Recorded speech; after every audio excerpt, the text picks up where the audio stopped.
Ya estamos ya en la entrevista de la mañana con el señor Gustavo Gutiérrez Tixe, él es analista político y constitucionalista que nos acompaña aquí en los estudios de Noticias en Digital. ¿Cómo está, señor Gutiérrez? Muchísimas gracias por acompañarnos. Bueno, estamos ante un caso sin precedentes en la historia reciente de nuestro país, el caso Lavajato o Lavallato, como le llaman, ¿no? Porque estamos enfrentándonos ante una criminalidad gubernamental, una criminalidad económica y además organizacional. ¿Cómo lo ve usted? ¿Qué significa para usted el caso Lavajato? Bueno, yo creo que más bien es un evento repetitivo en la historia del Perú y que en todo caso hoy en día con las tecnologías y con las comunicaciones, con el control de la interdependencia de los estados se ha develado, ¿no? Pero fíjate que en el siglo XIX tuvimos un caso inmenso que era el famoso contrato Dreyfus, sí, claro, que fue suscrito por el entonces ministro de Economía Nicolás de Piérola en el gobierno del presidente Balta. Y qué casualidades y paradojas del destino, ¿no? Al final Nicolás de Piérola terminó luego después siendo presidente de la República, ¿no? Ministro de Economía, o sea, luego presidente de la República, como algo muy parecido, como ocurrió también en este caso con el señor Kuczynski, que fue ministro de Economía y luego fue presidente de la República, ¿no? ¿Y eso qué le indica a usted? Y ese contrato, por ejemplo, en el caso Dreyfus, no solamente estuvo vinculado al gobierno, estuvo vinculado al Congreso y la Corte Suprema, ¿no? En el Congreso estaba don Rufino Echanique, por ejemplo, que también estaba severamente cuestionado sobre actos de corrupción y fue tolerado y fue permitido un contrato leonino en contra de los intereses del Estado que nos llevó a un endeudamiento público durante las décadas siguientes. ¿Y esas similitudes qué le demuestran? Definitivamente pues que hay una tara en el Perú, ¿no? Que es el tema de la corrupción, ¿no? Que quizás nos hacemos de la vista gorda o no ha habido hasta el día de hoy un verdadero enfrentamiento de lucha contra la corrupción, ¿no? Si bien se han dado algunos avances, pero yo creo que hasta el día de hoy todavía somos muy permisibles, muy tolerantes, ¿no? Desde un plano sociológico, desde un plano político, desde la tolerancia misma de las personas, ¿no? La famosa frase roba pero ya se obra, ¿no? Entonces yo creo que hay que hacer todo un cambio estructural, ¿no? ¿Cómo sería ese cambio estructural? Mire, en principio hay que cambiar desde el tema educativo, desde el tema preventivo hasta el tema sancionatorio, ¿no? Por ejemplo, en el tema sancionatorio, un delito de corrupción, como por ejemplo un tema de colusión o enriquecimiento ilícito, tiene una pena menor a un robo agravado. O sea, el que roba un celular, lo más probable es que se vaya preso, pero el que se roba las estructuras de un puente por millones de soles, lo más probable es que se quede en su casa o salga con beneficios penitenciarios en un breve tiempo. Expliquemos qué es colusión. Colusión es por lo menos cuando lo que se le imputaba al señor Barata, ¿no? Bueno, colusión es cuando un funcionario público se colude o se pone de acuerdo con una persona para poder tolerar una compra irregular o una venta ilícita y eso genera un perjuicio para el Estado, pues, ¿no? Porque al final sabemos de que, por último, los funcionarios dicen, pero no hemos comprado la mercadería. Claro, pero ¿quién cobra la coima? ¿Y de dónde sale la coima? Sale pues el precio sobrevalorado, ¿no? Y eso afecta a la comunidad. Sí, acá ha habido una dinámica bastante repetitiva en los diferentes casos, que es buscar un infiltrado, ponerlo ahí, por supuesto, ¿cómo se llama? Coimear, bueno, coimear por decir alguna palabra que suena bastante feo, pero es la realidad a un tercero para después beneficiar a un político y tenga al final yo creo que más allá de los obras, ¿no? Yo creo que más allá inclusive de algunos delitos comunes que la gente clama que deben ser sancionados severamente, yo considero de que la corrupción debe ser sancionado como un crimen de derechos humanos.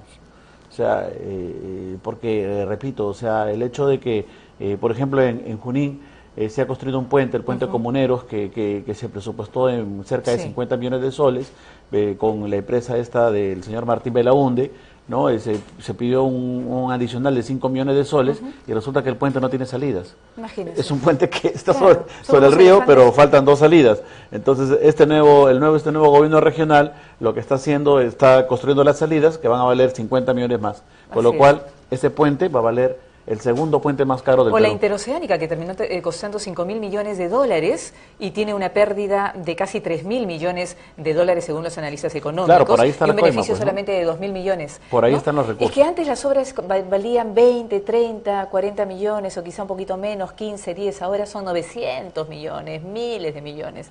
Entonces, claro, o sea, ya no es una corrupción, es una mega corrupción. Ya no son obras, son mega obras. Sí, pues. Y esto es un sistema creado, cree usted, y es la pregunta, que invita a la corrupción permanente, o sea, tenemos un modelo económico, y usted hacía referencia a este caso, ¿no?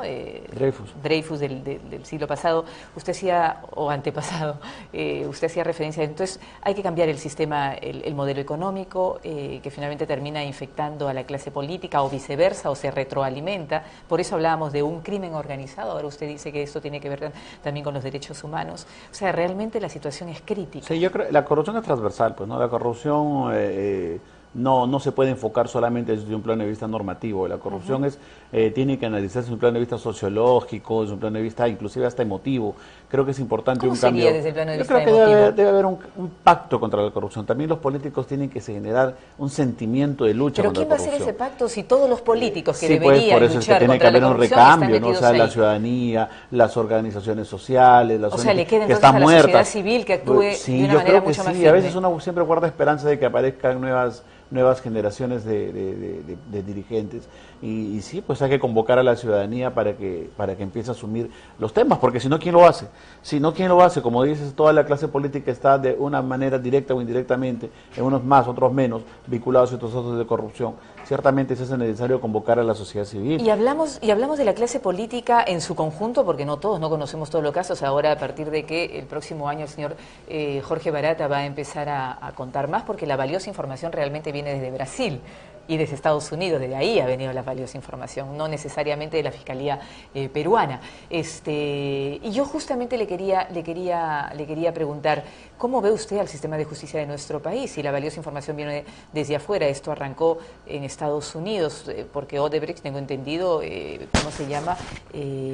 invertía en la bolsa y le debe, creo que al gobierno americano, 3.000 millones de dólares, y de ahí empezó a salir la información, después desde Brasil. Entonces, ¿cómo ve usted a la justicia peruana en este caso? Claro, como te dije... Además, ¿va a poder atender un caso de esta envergadura? Claro, la justicia peruana en las últimas décadas sobre todo ha ahondado su crisis, ¿no? Porque la justicia peruana, yo creo que desde su génesis tiene varios problemas en lo que se refiere al cumplimiento de las funciones. Yo creo que la pertinencia, la oportunidad, la rapidez, porque una justicia que no es rápida es una justicia demasiado lenta, es una justicia demasiado impredecible, no se sabe cómo van a resolver un caso. Fíjese lo que ha pasado con Toledo, 2 juicios a la vez, uno que dilata el caso sobre más de 3, 4 años, que no puede traducir un expediente de Suiza, el otro que lo quiere procesar con otro delito, es decir, pues tenemos una... Y en el caso de Barata también recientemente, una serie de conflictos. El señor Barata se pudo haber quedado o el aquí en caso del país. Frontón hasta el Tribunal Constitucional, ¿no? Que después de 25 años no se resuelve el caso, se firma una sentencia y resulta que a pedido de un procurador del Ministerio de Justicia, el señor Huerta, se revisa una sentencia porque dice que en los fundamentos el juez dice lo contrario. Cuando todo el mundo sabe, regla básica de derecho, que cuando se firma una sentencia, por más que uno haya dicho lo contrario, ya firmó la sentencia. Y queda ahí. Y queda ahí, o sea, la decisión es lo que emite la sentencia. Dijeron que hubo un voto contradictorio. Y eso ya no importa, ya porque, o sea, en el fundamento del voto uno puede decir misa. Pero si uno firma la suscripción de la decisión, esa es la sentencia. Por eso que en el derecho se llama un instrumento básico que se conoce como sentencia. Entonces, ¿qué piensa usted de la acusación constitucional contra los magistrados? Yo creo que tiene fundamento. Yo creo que sí, ¿no? Ahora, si es pertinente o no, es otro tema. ¿Y le parece pertinente política. Ahora que estamos en todo ese tema de la separación de poderes y de respetar la institucionalidad en el país? Habrá que esperar la respuesta porque en realidad los juicios políticos yo creo que no se han practicado en el Perú y eso tal vez ha sido pues un tema que genera mucha impunidad, ¿no? Porque el juicio político que está en la Constitución es una herramienta que tienen todas las constituciones. Por ejemplo, en Paraguay se hizo juicio político al presidente Lugo o en Brasil a Dilma Rousseff y en los Estados Unidos se hizo juicio político inclusive a cualquier funcionario. Un mal funcionario que incumple los deberes constitucionales lo retiran del cargo. Entonces, en el Perú siempre se ha creído que esa herramienta es una herramienta proscrita. Estamos hablando del juicio político comparándolo con qué otro. Con los juicios políticos en el mundo, no sé. El juicio como figura legal. Claro, la Constitución contempla un juicio político a través del cual el Congreso acusa por una infracción a la Constitución. Y el otro es el juicio penal a través de la vía, que no tiene nada que ver. Estamos hablando del juicio político. El juicio político, el impeachment, como se conoce en los Estados Unidos, es esencialmente... Es matar políticamente a una persona que separar no funciona del cargo. Y separar. Nada más. Inhabilitar. Separarlo, no inhabilitar. Ese quizás sea un error de la Constitución peruana que hay que retirar. Pero la idea del impeachment es retirar a un mal funcionario, mandarlo a su casa. ¿Y nunca más puede ejercer? No, sí puede ejercer, podrá postular, etcétera, pero ya perdió la confianza en determinado cargo. Nada más. Y ya depende de la ciudadanía. Es una herramienta importante, ¿no? Porque permite, de algún modo, ser una válvula de escape cuando hay un entrampamiento con un funcionario que es a todas luces pues incompetente. Y eso no se está dando en nuestro país. No se ha dado nunca, ha sido siempre... No, es más, vuelven a salir presidentes. Sí, pues ha sido... Ahora, volviendo al tema de la justicia, por ejemplo, el fiscal Hamilton Castro ayer ha formalizado a través de la Fiscalía o desde la Fiscalía la investigación preparatoria contra las empresas consorciadas. Y esto, bueno, también podría demostrar, él ha dicho que es porque han hecho una paciente investigación, una rigurosa investigación. ¿Usted cree que es eso? ¿Es una paciente investigación irrigurosa o es parte de la letanía y del letargo que tiene la justicia y la inoperancia que tiene la justicia en nuestro país? Porque esto de las empresas consorciadas ya se sabía hace bastante tiempo, por lo menos ya tenían la información de los que estaban postulando colaboración eficaz desde Brasil desde hace muchos meses y recién sale la investigación preparatoria. Sí, pues yo creo que también tiene que ver mucho la presión política que hoy en día se ha dado, ¿no? O sea, si es que hay que sacar algo bueno de la acusación contra el fiscal, precisamente es que estamos viendo que la Fiscalía últimamente está empezando a actuar, ¿no? O sea, por el allanamiento de las casas, exacto, ¿no? porque han puesto tercer civilmente responsables a las empresas. Creo que hay gestos que son importantes. Pues una democracia tiene que haber un sistema de pesos y contrapesos. ¿Usted está de alguna manera de acuerdo con la acusación constitucional contra el fiscal? Contra el fiscal no, pero creo que... Contra el fiscal no, porque creo que al final el fiscal tendría una responsabilidad en todo caso de tipo funcional y eso en la Constitución lo tiene que evaluar el Consejo Nacional de la Magistratura. Así es, que es el ente encargado. No es el ente cargado, ¿no? Pero el Parlamento tendría que evaluar esencialmente un incumplimiento de deberes constitucionales que entiendo que no lo ha tenido el señor Sánchez Velarde. El señor Sánchez Velarde puede haberse equivocado en designar al señor Castro, que es distinto, pero no es que no haya designado a nadie. Si el señor Sánchez Velarde no hubiera designado a nadie, si es que no tuviera un equipo de fiscales que van a Brasil, hacen las colaboraciones, etcétera, sería distinto, pero en este caso pues probablemente el señor Sánchez Velarde se haya equivocado, pero esa equivocación ya obedece a una responsabilidad de tipo funcional. No es lo mismo que anular una sentencia y evacuar otra en sentido contrario. Eso sí es grave, ¿no?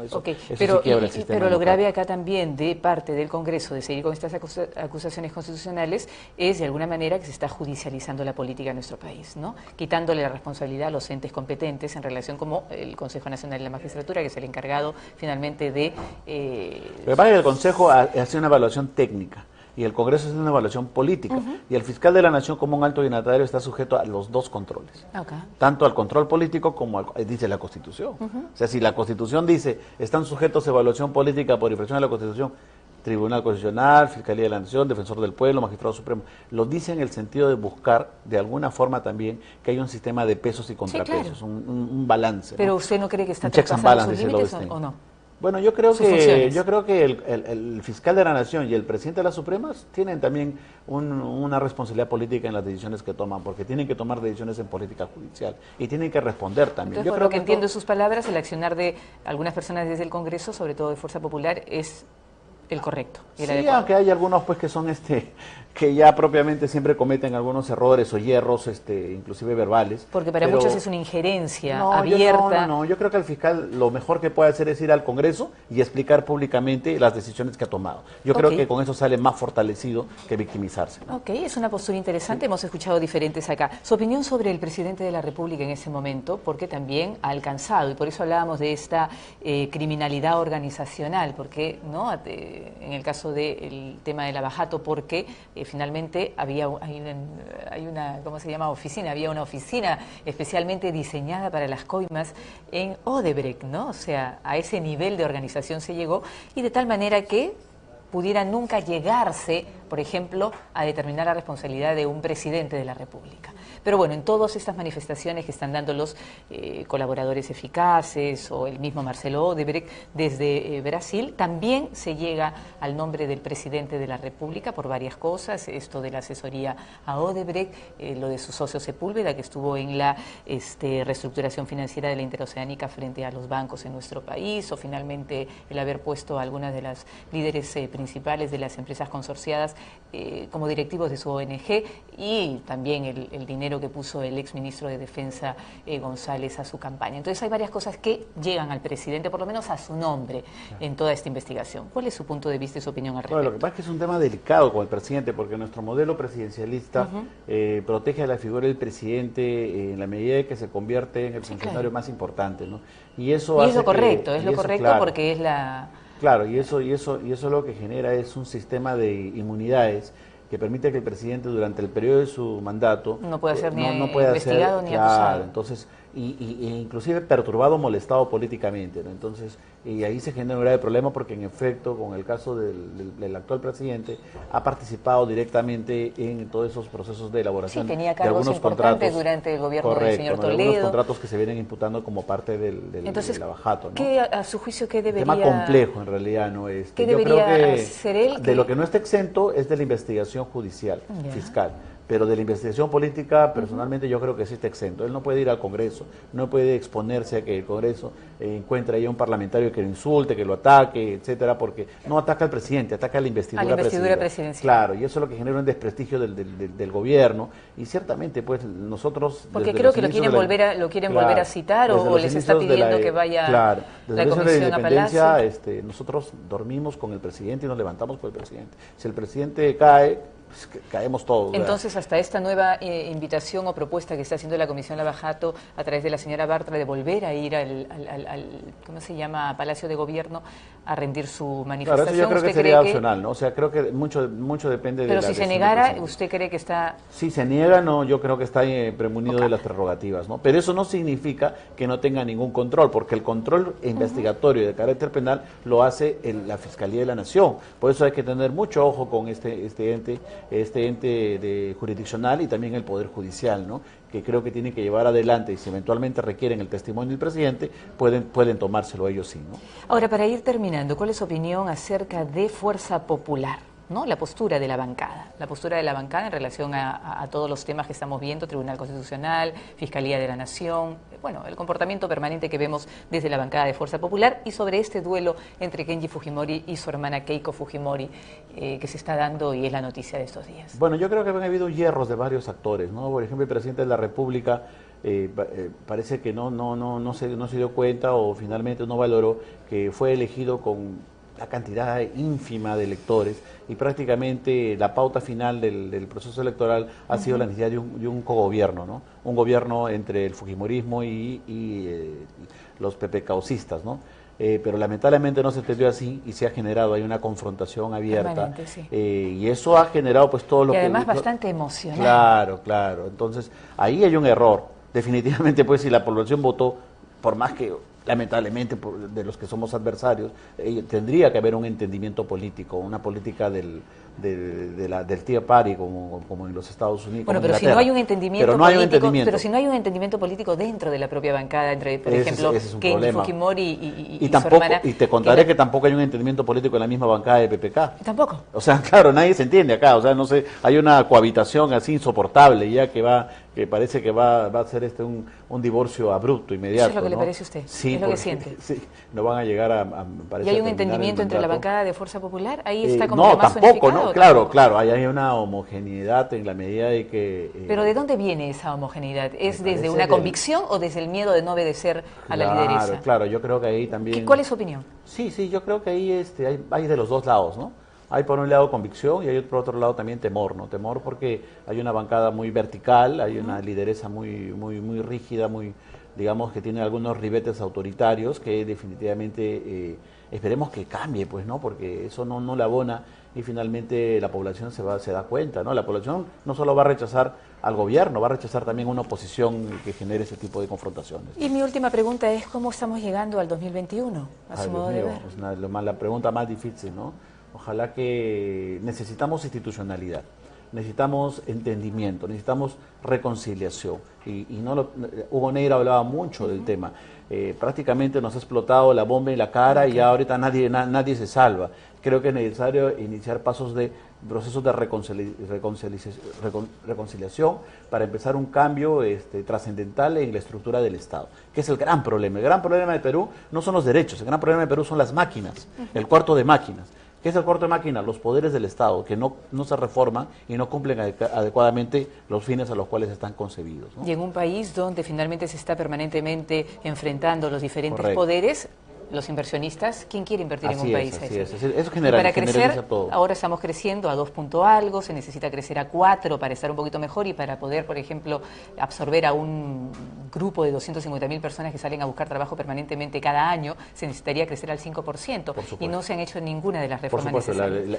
Se requiere reformas, ¿no? Se requiere reformas, se requiere consensos. Así es. Ojalá más bien la madurez de la clase política para poder lograrlo. Una madurez que por el momento no se está notando. Esperemos que cambie. Y que urge. Muchísimas gracias. Gracias por habernos acompañado esta mañana, señor Gutiérrez. Que tenga usted un muy buen día.